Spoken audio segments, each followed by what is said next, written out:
Halo guys, selamat pagi, siang, sore, dan malam. Salam sejahtera bagi kita semua. Kali ini saya akan membuat video singkat tentang bagaimana cara ngetes TPS sensor Mitsubishi. Di sini ada dua model TPS sensor ya. Yang pertama yang kecil. Ini biasanya buat Galaniu dan Lancer CK4.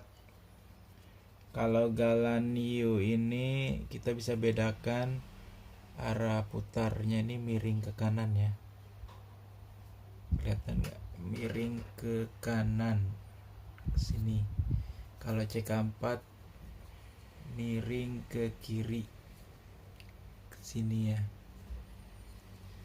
Nah kalau yang besar ini merek Denso ya, orinya ini biasanya buat Lancer CB4, CB5 atau Kuda Grandia atau Pajero lama. Kalau yang horizontal seperti ini berarti dia buat Lancer CB4, CB5. Bisa juga buat Hyundai Elantra, Galan Lele atau Eterna juga bisa. Nah kalau yang ininya vertikal dia biasanya buat Kuda Grandia dan Pajero lama. Langsung aja kita tes. Yang pertama itu kita tes nilai tahanannya dulu ya, normal atau enggak. Untuk yang Galaniu dulu kita tes menggunakan avometer digital ya. Kita set ke OHM, lalu probe merah dan hitamnya kita jepit di pin nomor 1 dan 4 ya. Ngitungnya itu ngurutnya itu dari sini ya, posisi atas ini. Jadi dari kiri ke kanan 1 2 3 4 ya, 1 2 3 4. Yang kita jepit itu pin 1 dan 4 nya ya. Kita balik aja, nggak usah dibalik, kita langsung jepit.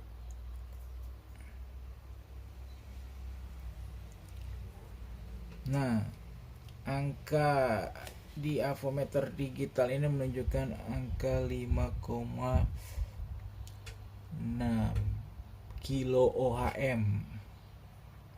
Kelihatan nggak? Berarti normal, karena di buku manual servisnya itu angka normalnya itu ada di rentang 3,5 kilo OHM sampai 6,5 kilo ohm. Sekarang yang buat CK4 kita tes. Sama juga dijepitnya di pin 1 dan 4 ya.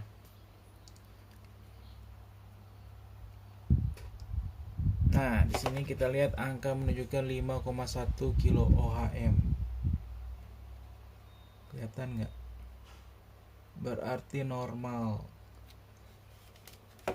Berapa tadi rentang angka normalnya, nilai tahanannya? 3,5 sampai 6,5 kilo OHM. Sekarang kita tes buat CB4 dan CB5 nih TPS-nya atau Galan Lele. Ya, di pin sama, pin 1 dan 4 juga. Ini jepitnya boleh kebolak-balik ya, probe merah sama hitamnya. Lihat angka berapa? 4,5 kilo OHM, berarti normal. Sekarang kita coba tes yang TPS sensor buat Kuda Grandia atau juga bisa buat Pajero lama. Pin 1 dan 4 juga dijepit sama. Kita lihat angka berapa?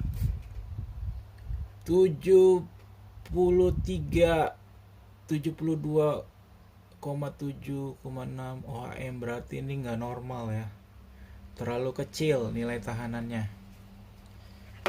Karena rentang normalnya tadi berapa? 3,5 kilo OHM sampai 6,5 kilo OHM, berarti ini rusak. Ini harus segera diganti dengan yang baru atau bisa beli ori yang copotan atau yang KW juga nggak apa-apa. Jangan lupa belinya di Gwen Motor. Tinggal ketik aja di Tokopedia atau Bukalapak Gwen spasi motor. Di situ banyak spare part cabutan maupun yang barunya. Sekarang yang kedua kita akan tes putarannya ini apakah masih normal atau sudah tidak berfungsi. Caranya itu kalau yang TPS sensor galon hiu yang mesinnya 6A1 ya, atau galon lele yang 6A1 itu dicoloknya itu di pin 3 dan 4 ya. Ingat, kalau yang mesinnya 6A1 atau V6 dijepitnya itu di pin 3 dan 4. Kita jepit pakai, oh ya lupa, pakai ini aja, avometer analog biar gampang dilihatnya. Kita set di 1 kilo ohm. Kita adjustment dulu, ini ditempelin sampai dia menunjukkan angka 0 udah pas, baru kita jepit di pin 3 dan 4 ya. Boleh kebolak-balik. Nah,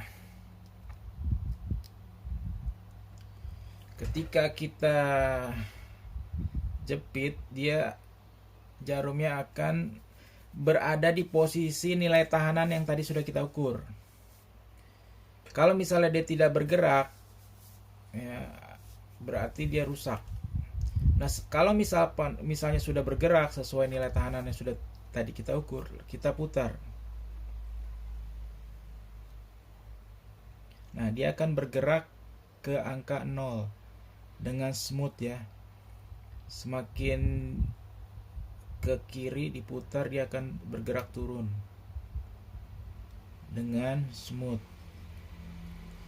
Seandainya nggak bergerak jarumnya ketika ini diputar, berarti dia rusak. Atau bergerak tapi naik turun, itu juga sama, rusak. Kalau yang mesinnya TP sensor yang mesinnya 4G seperti CK4 atau CB4, galon lele, VR, itu dia colok atau jepit probenya itu di pin 2 dan 4 ya, ingat, di pin 2 dan 4. Ini pin 2 dan 4 kita jepit, kita balik. Nah, kalau tadi ketika dijepit, yang buat galon hiu dijepit, dia posisi jarumnya ada di nilai tahanan yang sudah diukur. Kalau yang mesinnya 4G itu dia ada di angka 0. Posisinya ada di angka 0 ohm. Dan ketika kita putar, dia akan bergerak naik dengan smooth sampai mendekati nilai tahanan yang tadi sudah kita ukur ya. Jadi dia kebalikannya dari galon hiu atau mesin 6A1 tadi. Nah, lihat tuh, naik turun. Kalau misalnya dia dijepit di pin 2 dan 4 nya tadi tidak berada di posisi 0, berarti rusak. Atau ketika diputar seperti ini, jarumnya tidak bergerak naik dengan lembut, itu juga rusak. Atau kalau misalnya naik tapi bergeraknya itu naik turun, tidak stabil, berarti itu juga sama, rusak. Jadi seperti itu ya guys, cara ngetes TPS sensor. Semoga bisa bermanfaat buat kalian. Jadi biar nggak salah beli barang, kalian bisa langsung tes sendiri di rumah menggunakan peralatan yang sederhana seperti ini. Sekian guys, sampai jumpa di video berikutnya.